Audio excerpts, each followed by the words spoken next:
Progresser dans une discipline telle que l'apprentissage d'un instrument de musique est fastidieux. Ça demande de la patience et de la persévérance.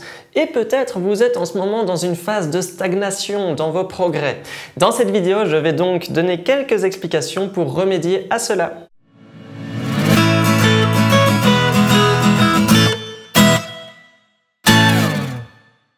Salut à tous, c'est Robin Maïs. Tout d'abord, sachez que c'est normal à un moment donné de stagner dans sa progression, par exemple dans un morceau de musique que vous êtes en train de travailler, car les doigts, les muscles et le cerveau ont besoin de temps pour assimiler les notes, les gestes, les rythmes, etc.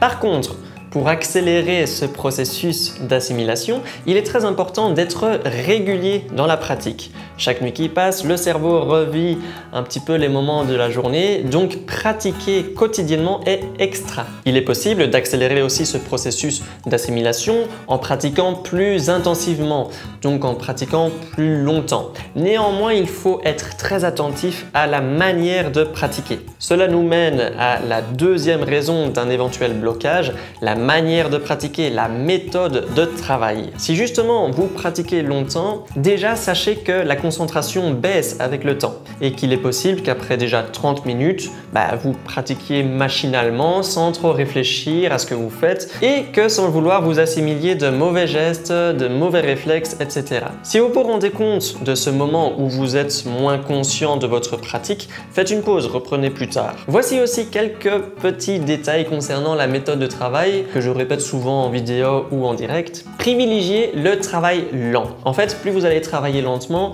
plus vous mettrez votre cerveau au service de l'apprentissage. Apprendre une musique, apprendre un instrument, c'est énormément d'informations. Donc si vous allez trop vite, vous ne permettrez pas au cerveau de gérer toute cette information. En travaillant lentement, vous pourrez mettre en place des gestes réfléchis, optimisés, et puis à force de répéter ces gestes, vous créerez de bons réflexes musculaires et c'est à partir de ce moment-là que vous pourrez monter dans le tempo, dans la vitesse, etc. Au passage, si vous aimez le sujet de vidéo, n'oubliez pas de mettre un petit pouce en l'air, merci. Autre méthode de travail importante, isolez les passages difficiles et pratiquez-les en boucle. En fait, répéter des passages faciles, ça ne va pas vous challenger et ça ne va pas vous faire progresser. Donc, essayez de repérer les enchaînements difficiles de vos morceaux. Encore une fois, pratiquez-les d'abord lentement et en boucle pour créer de bons réflexes musculaires. Et puis, il est aussi important d'ajouter une petite partie avant et une petite partie après le passage difficile pour travailler l'enchaînement dans sa globalité. Si vous oubliez cette étape en jouant le morceau du début, vous risquerez de bloquer sur l'enchaînement en question.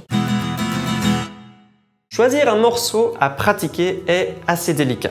Bon, déjà, il va de soi que choisir un morceau qui nous plaît permet de garder une bonne motivation. Mais il faut être capable de choisir un morceau qui ne soit pas trop facile ni trop difficile. L'idéal, en fait, c'est d'apprendre un morceau qui soit légèrement au-dessus de ses capacités, de manière justement à se surpasser et progresser. Alors, comment on détermine la difficulté d'un morceau? Déjà, si vous êtes capable d'enchaîner le morceau à un tempo plus ou moins correct après une seule séance de travail, c'est bien pour se faire plaisir, mais la pièce est du coup probablement trop facile pour vous. Si vous remarquez certains enchaînements trop rapides ou trop difficiles au niveau des écarts ou bien même dans le contrôle et la synchronisation des mains, peut-être le morceau est alors trop difficile. Par contre, n'abandonnez pas trop vite car apprendre un nouveau morceau, ça demande de toute manière un petit peu de temps. Mais si après une semaine de pratique, vous n'avancez pas du tout dans le morceau, peut-être alors il serait mieux de chercher une pièce un petit peu plus simple. Si vous maîtrisez un morceau que vous travaillez depuis un certain temps, vous pouvez continuer à le jouer pour vous faire plaisir,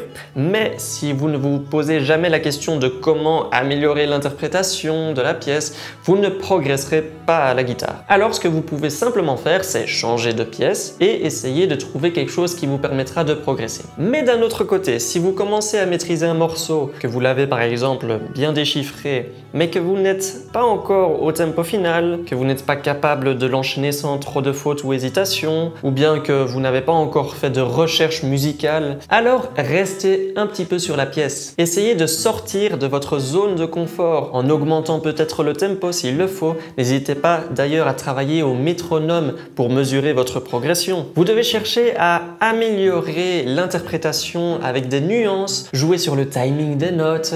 N'hésitez pas à vous enregistrer et puis à écouter en se posant de bonnes questions sur votre jeu. Vous pouvez même éventuellement par la suite écouter de bons guitaristes qui jouent la même pièce que vous pour comparer et voir un petit peu ce que vous pourriez mieux faire. Enfin voilà, ça arrive de se retrouver sur un palier de progression où on n'avance plus trop. Le plus important à ce moment-là, c'est quand même de persévérer et de garder du plaisir en pratiquant son instrument. J'espère que la vidéo vous a plu, partagez-la aux communautés de guitaristes dont vous faites partie. N'oubliez pas le petit pouce en l'air et abonnez-vous pour plus de vidéos. À la prochaine!